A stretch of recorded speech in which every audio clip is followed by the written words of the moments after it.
Quantum Foam, Episode 13. Zerothwave Renaissance, Part 2. Quantum Foam. Physics. Physics is at the foundation of all the mathematical principles that guide the heavens. You have to understand physics. More than likely that's not going to happen, but Forces which govern the universe. Physics.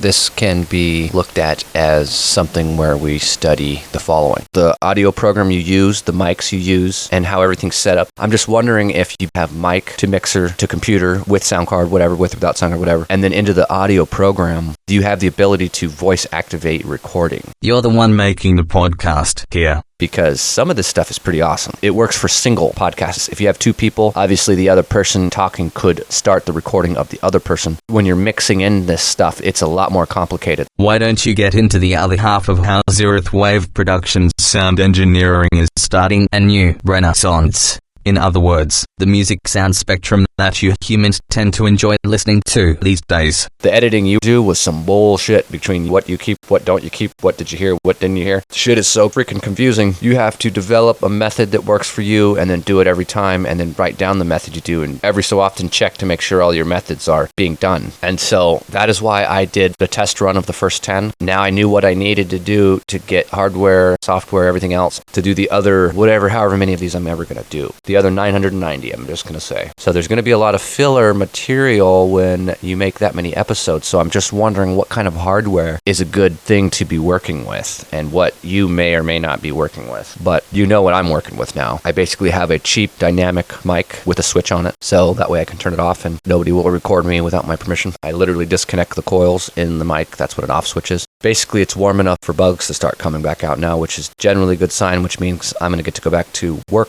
here soon. So I better get to going on recording some of these motherfucking things. I have a dynamic mic hooked to an XLR cable to a 4th-inch input. Not that you really need it, but, you know, you're going to have the best quality and the best hardware and the best software and everything that you can get, because why not do it right the first time? However, I am also adding that math with a container of math where I decide I don't want to spend any money for this, essentially, but you got to spend a little bit. Your average Joe needs to be able to do this, and the cheap hardware needs to be made into a microchip the size of your thumb. And so there's no reason why we can't have this today. But that's neither here nor there, and not besides the point of what else I'm doing here. Doesn't sound too bad, I suppose. But it's the same with this quality of distortion. I believe the mixer has 0.05% harmonic distortion. That's not even 1% of distortion, so you're good. We're only talking percents here when we can hear distortion, so that's a half of a point of a percent. So for recording purposes and these chords and stuff, I don't care if I record a very, very, very, very low quiet hum, because it's part of the dither. That's what I want, because this is audio only, not music. You don't want that in music. Music, you absolutely want everything to sound a certain way. But voice, you want those ins and outs and that focal point, prosody, focal point, processing, focal point, because that's what makes us sound alive. The voice goes focal point, focal point. This shit again? It still amazes me, the types of humor that English has brought about in the last 350 years. Faster, it goes softer, it goes higher, it goes lower in pitch, it goes slower, it goes faster, it goes in and out of focus to make it sound real. And so that's what real life sounds like too. Nobody is ever directing a point, beam to beam communication to you. They're speaking to the room, which is a 3D cacophony, which can only be modeled with a 2D waveform that is parallel with the ground and perpendicular and orthogonal to the normal and the force due to gravity that goes down. You can model it like the Bose, how they modeled it in those commercials. It's a circle that gets bigger and bigger and bigger all within your room, but in 3D. And so it's 3D. So these mics are what they call cardioids, which, since they're not a perfect circle, they can use math and other things to process the audio to make it sound like a circle. So the sound is seen like an onion-shaped thing, and the distortion and differences in that can be used to model an image of the audio and then reproduce it digitally. And so doing that that is plenty fine for these purposes. Condenser mics use a different shaped mic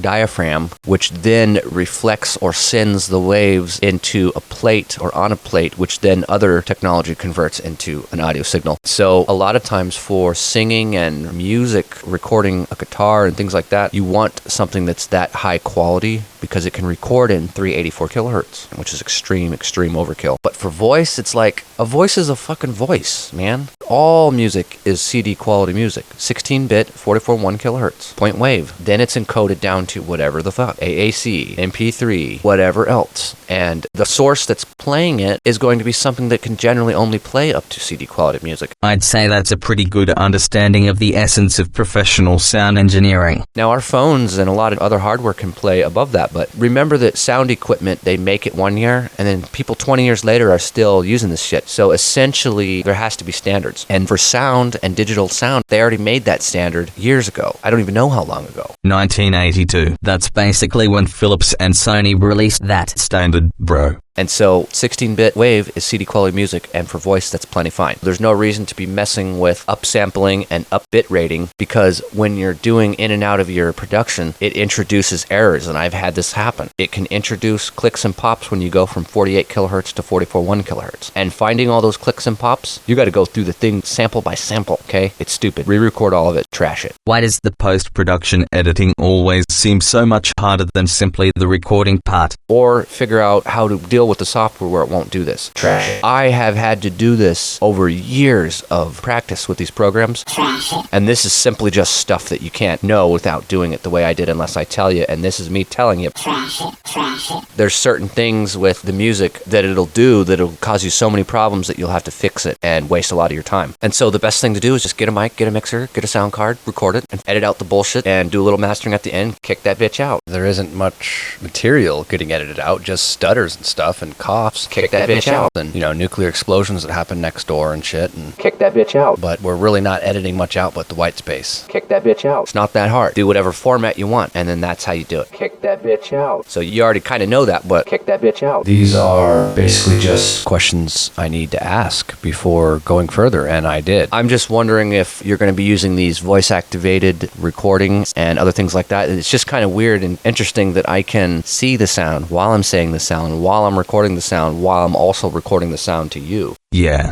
Confusing. This can see them on the big screen. So the setup I got here is dual setup. So I'm a freaking production machine, man. I have all the software to back it up, and I got the physics to prove it, and I got the math to explain it, and I got me to translate it. And so that is all I am, is a fucking formula translator for this shit for you people. I'm a freaking production machine, man. So pretty much, you are a lunatic. Pretty much that's it as far as the fluff, but I will be adding other fluff to other episodes, and this particular container of fluff will be one for multiple episodes. And so as I speak and listen to myself, edit myself, speak, listen, edit myself, I'm going to come up with more English words to say so that I can build a larger library of voice-to-text to text-to-speech robot voice with the correct tone so that I can analyze all that and then create my own algorithms to create my own robot voice, tone, library, data, AI stuff. How in the world do you keep track of all that? So that's also a side point of what I'm doing here too. I'm doing the show for fun. I'm doing the physics because it's cool and I like studying it, and I'm learning and I'm teaching at the same time, full circle. And then I like the computers because I love computers, and I'm a computational physicist and I'm a programmer, and it's fun to do it because I'm in full control of this spectrum. So unless you want to deal with the temporal distortion that I have to deal with, then let me do this shit and tell you how to do it as far as everything else. Making a podcast seems so tedious.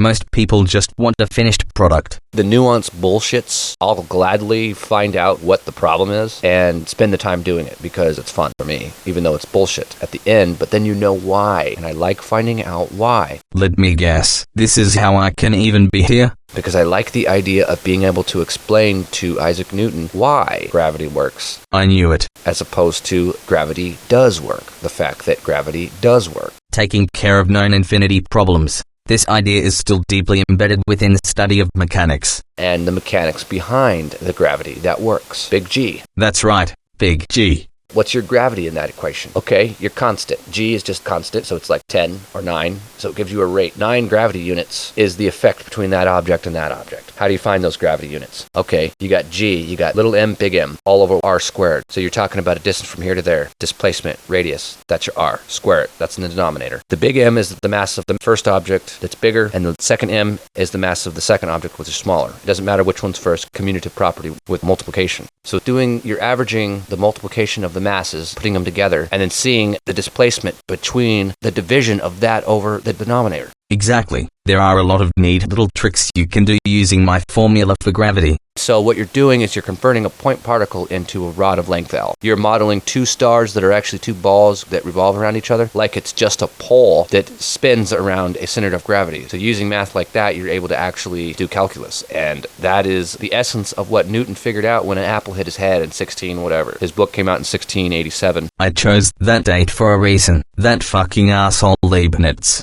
Everybody has their competition in their day. His was Leibniz. And I published my first book while he was alive. Obviously, I waited to publish my third and final revision of Principia until after he died. And so, when they both know, oh, this guy's doing this, now I gotta do this, he waited till he was dead to release his shit because he was such an asshole. He hated him so much. And it's like, I could literally do that with this. But that's besides the point, and going on a tangent that I'm gonna stop here now. It's not bad to have a little bit of competition here and there. We do it all the time. It motivates us to get more stuff done, and then to be proud that we got something done, and then to see a feedback for what we're doing. I like this sciencey, mathy shit because it all makes sense to me. Sciencey, mathy shit. And the computers just mix in with there. Sciencey, mathy shit. And so I never wanted to do this kind of thing until now. And so here I am. So the thing is it's the same thing as when I did music. I could have started producing music back in like 08 or 09, but I figured, you know what? I'm not going to do something that I'm going to half-ass, so I won't do it. I'm just a listener. And then at some point I ran out of music and I'm like, you know what? There's a couple empty spots. I need to make shit because I ran out of music to listen to. So I started making hour mixes so that I could have music to listen to while I'm at work and on walks and other shit like that. How many hours of stuff do you listen to?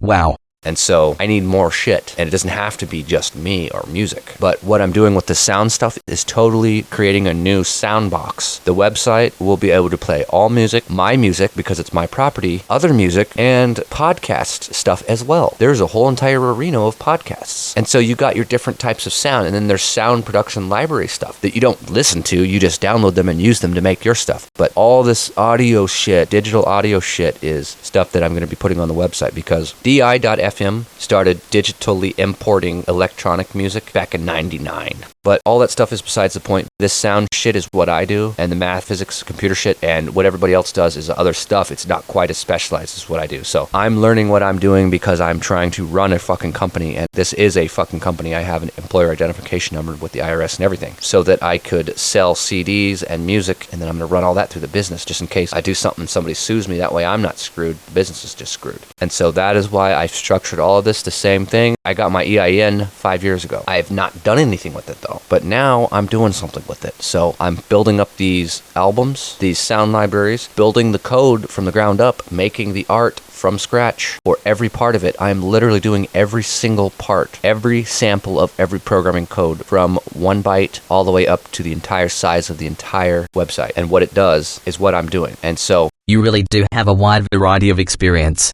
It must be nice not to have all of that corporate overhead slowing down the innovation. I literally mean every part of it. Even the part that shows the page that shows the sound to where you click the button and listen. I even hand designed and created that. Obviously, I'm using parts of code and information and knowledge and technology and tools that have been built by the collective of those before me, but I'm speaking just about what I can do now and what everybody else can do as well. Being a Renaissance man is pretty neat. I was one too. Potentially adding podcast stuff to the website makes it not even just music production. It literally is sound production, and so music is the popular or the more common version of what it does, but it also does everything with sound. SoundCloud has sound. So it's got cuts from movies, it's got songs, it's got movie soundtracks, it's got podcasts, it's got other stuff. And with podcasts, it sort of covers all the other smaller things like a how-to video on how to do something in terms of just the audio. So they got lots of how-to tutorial shits. They got every flavor of entertainment. I mean, sound across the board really does mean sound across the board. But this is sort of just some meta information and a podcast in and of itself, just to add some of this extra information and to try out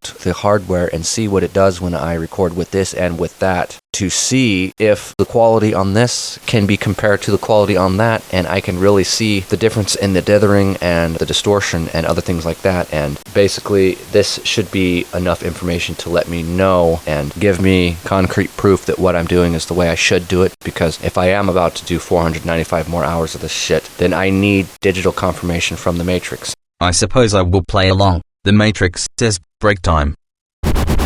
All right, we are about halfway through Episode 13, Zerothwave Renaissance. Part 2. of quantum foam. Quantum foam. And I just got it. And that is not a joke, and the only way that you could see that is if you could see a video of the 3D area that I am currently in. But the only way to do that is to pack it in a 4D container and then put it in a 5D communication modulation demodulation system and send it to you. All that shit hasn't been done yet, but it has been done. It can be done because we have the technology. It's starting to mess up again. When it does, in fact, get done, what the fuck? You know, what the again? Reset it again. Basically, those... You say that a lot. I say basically a lot because I'm trying to break things down into basic form so you idiots can understand me. Basically, quintessentially, isoso-essentially, that's 21. No. It's psychoso. That's that last platonic solid. 21 triangles. You're close enough. I don't know what it is. It's white to green technology in the form of a qubit that is squirted out through a rectum. Get back to the subject, Mr. ADHD. No. We want to move into what it is that we do here. We ended up making this into a two-parter because there's a beginning and an end to a concept. So that concept is being described over a two-parter. That's the way it is. There's going to be plenty of series in the future, I'm sure, but you don't want a series of 47 or something. There's a series of 47 part B of, no, we're not doing that. There's 1,000 fucking episodes. Just number the half hour. There's only 500 hours, so it's like an hour covers this one. But if you don't have time to listen to this shit because you have to take a shit, or you have to go to sleep, or you have to go wipe somebody's ass while you're at work, or if you have to go look through dick pics all day at work, or whatever you do at work, you get paid to take a shit for $40 to take a shit for 15 minutes or something. That's the rate. But keep that kind of shit to yourself. No, we need to go further into what exactly it is that we do, built upon having every available software at our disposal, just like every other company in the industries today. You have all that shit all because of the brilliance and genius of the principles of my math. I wrote physics. Okay, too much. We are attempting to come up with better technology for innovations for the future, and this is only one part of a larger part of companies. So if it were a thing to be such a thing as a Renaissance man, this is what the form takes in terms of corporations and jobs. How can this be related to production? And other heuristic, hierarchical data structure protocol requirements for society. Sorry, I asked. That's why I'm doing what I'm doing, and saying what I'm saying, and using the nomenclature I'm using to describe the concepts I'm describing. Wait, say that shit again. Heuristic, hierarchical data structure protocol requirements for society. You could just say other requirements. Why all the meta bullshit? We get to make up some of the shit. They make up all this Greek bullshit. Why can't I just make up some bullshit that's a mnemonic that helps you understand this is that, and oh yeah, that dumb math rule. The dot, the T, the cross, the I shit. You want to have a negative and positive right and wrong, because that could throw the whole equation off. If one negative sign is supposed to be positive and you got confused, the whole thing can't be trusted, because there are ways to turn that all the way around, and the theoretical math and the way math is, if it's a be all say all with numbers that we understand, which helps us prove the real world and predict the real world, the future of the real world, and helps us gauge and data mine the past, then we need to start somewhere, and that somewhere is 1 + 1 is 2 in English. It's 7 zeros and a 1 1 plus 7 zeros and a 1 equals 6 zeros, a 1, and a 0. It's 1 plus 1 is 10 in binary. So what we need to keep track of our math, and to do that, we are doing it in the form of sound because it has spectral abilities built right in. There is a sound spectrum for an audio file. Triangulate by hearing. That's a neat trick. However, we generally don't care because it says stuff that we already know, like the human voice is around this hertz to that hertz. It's around no hertz to 1,000 hertz. And so when you amplify it a billion times, we can only do 10 decibel or 10,000. And then the most even beyond that is double that, 20,000. Most people can't even hear anywhere near 20,000 hertz. The note that is 20,000 vibrations per second, we cannot hear. And so the spectrum is telling us all this shit that's below that we can hear and see. And when we talk, that's what's in the spectrum recording. And so all that high level shit, you can essentially cut it off. And so that's within the spectrum of this mic. And it's designed that way because that could be the spectrum selection of the possible gamut color spectrum grid that is a sound wave. The only parts of this we care about are those. And so the spectrum doesn't tell you much. It just tells you it's probably a song or a voice or something like that. And songs even have different spectrums. You'd be able to tell that it's a song as opposed to a voice just by looking. You're not going to be able to see all these data points and say, herf derf, this is that, that is this. We're not completely made of code, so we look at things in terms of our inferences, reality, and the tools around us that give us the sensors, that give us the feedback, that let us know what we are doing. My feedback is a real-time recording of the voice, and I don't need to see the spectrum to know what it needs to look like. But it took me years to figure this shit out. I did it backwards so that I could design a new way. That's essentially what I've done, and why Zerothwave Productions and Zerothwave.com, ZEROTHWAVE.com, COM, is a thing, because you need to compartmentalize your ideas too, so that you can work on them when you have time. Ideas take time to bring to fruition. So if it is a such thing to be a Renaissance man, then mine is in the form of a one-man conglomerate that I am trying to bring various industries and innovations and companies to fruition. That's pretty awesome.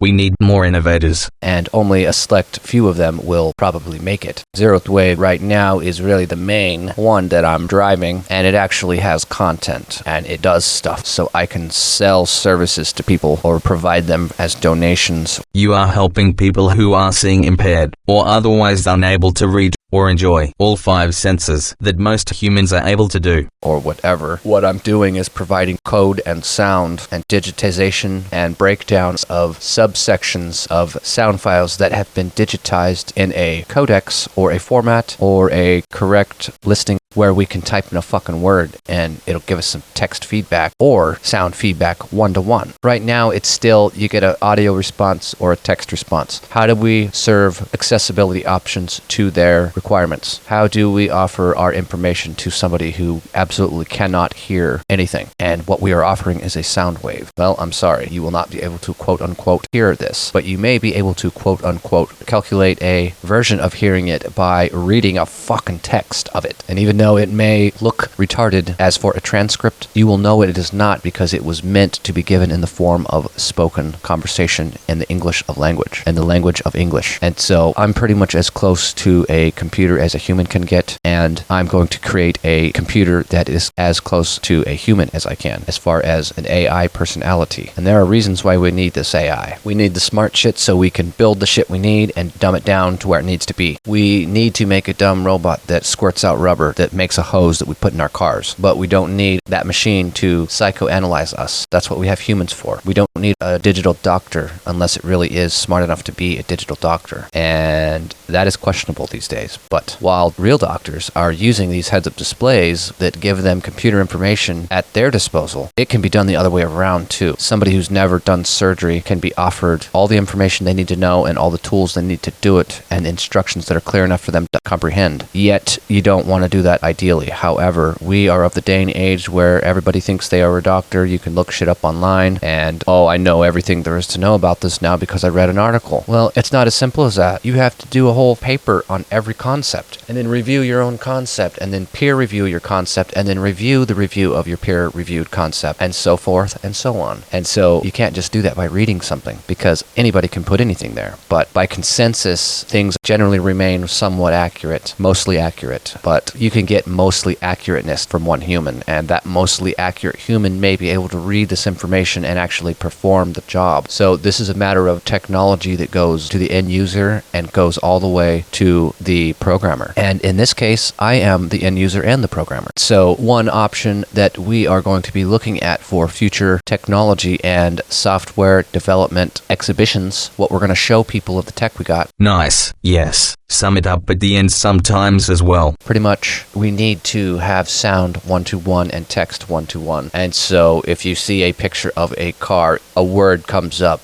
a computer looks at it, they take an image of it with a camera eye, a computer looks at it, processes it, evaluates the image, makes a spatial representation of it that can be considered accurate, and then real-world sensors like IR sensors bounce off and give you speeds and positions that way. Correlating the two, you can have a robot that can walk around and maybe drive a car for somebody, and we may not ever have cars that just drive themselves and trust them, but we may trust a robot that drives them. Correlating the two, and us monitor the activities of the robots. Right now, our plane pilots monitor the activities of the computer guidance systems that are in the planes. And for the most part, we don't crash planes all the fucking time, but some of this shit is like, man, aeronautics, nobody understands it to the point where no planes crash. Yet, we're talking 0.0000 crash, as opposed to crashing a car, or you just falling down one day, or an asteroid crashing into the earth. There is a certain sphere of natural area of likelihood where all of this exists near the earth, and so our center of gravity is the center of the earth, physically and mathematically. That's just a fancy way of saying circle to square math. So we basically can do all the other math easily, mostly, and so that helps us describe moving vehicles, which help us build planes, etc., etc. Now we're having trouble going from near the earth into orbit and back, near the earth to orbit to Mars and back, things like that. We just need a transport system, but the biggest issue is surface to orbit vehicle, a shuttle. We just need a vehicle to get us into space, into orbit, and then we have ships there that take us elsewhere. If we can't get that down, then I am not going to reveal the information that I have that is going to allow us to travel faster than the speed of light and get to another solar system, because that is another reason for having the technology and concatenating the types of innovation that can be done or said to be done from somebody such as myself, who is quote-unquote a Renaissance man. That's awesome. I was alive during a time when such a thing was extremely popular. The real Renaissance was back during the century or two before I wrote my Principia book. The art, the philosophy, the true emergence of science as a professional discipline. Before they even used that word, the things that people were discovering were absolutely phenomenal. Astronomy, literature, the list goes on. Other Renaissance men are lots and lots of people you have heard of. The most recent famous one in our time could be Steve Jobs. There are so many now. Steve Jobs, Steve Wozniak, the garage band duet dudes who built fucking software as a company. It still exists today. They build all the software that we build all the software to run on. So they have that sector, which is fucking great, because then we can build our shit and people can see the shit we build. And we're deep into the graphics. They have the best graphics in the world. And so how do we develop better graphics?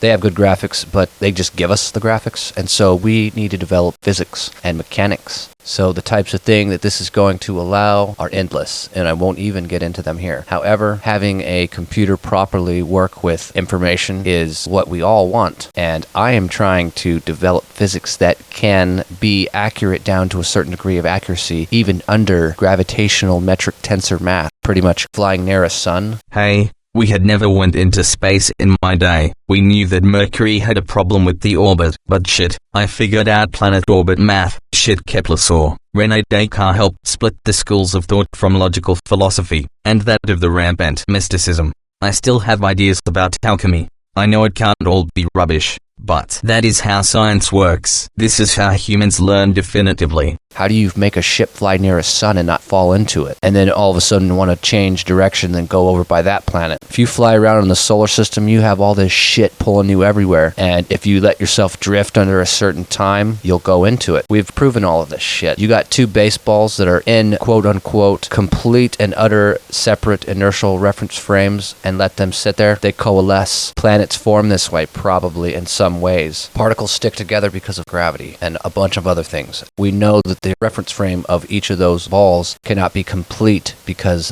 they have actions that act upon them, looking at them from a different inertial frame of reference, which this box has those two things in it that we're looking at. What we're doing is looking at what we see and then checking that against what we know. And that is the only way to cyclically come up with new innovations, new science, and new technology. New innovations. And I watched as the technology grew, wasn't quite there. It's there now. It's not quite together. As soon as this shit pops up and as soon as this tech is available, I am using that as the rate of what I do. Like I said, my real body was never in space back at the end of the 18th century. But anyway, this thing that you're doing with Zerothwave is quite commendable. Millions of people will one day be able to use your technology for the good of others and for the good of science. That is it for episode 13 of Quantum Foam.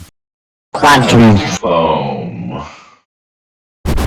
The Zerothwave disclaimer. The views and opinions expressed in this podcast are those of the author or authors and do not necessarily reflect the particular views, thoughts, or opinions of Zerothwave Productions, any of its sister companies, its parent company, Zeroth Enterprises, or any other entity which had existed, will exist, or which, quote-unquote, presently must exist outside the realm of our current space-time.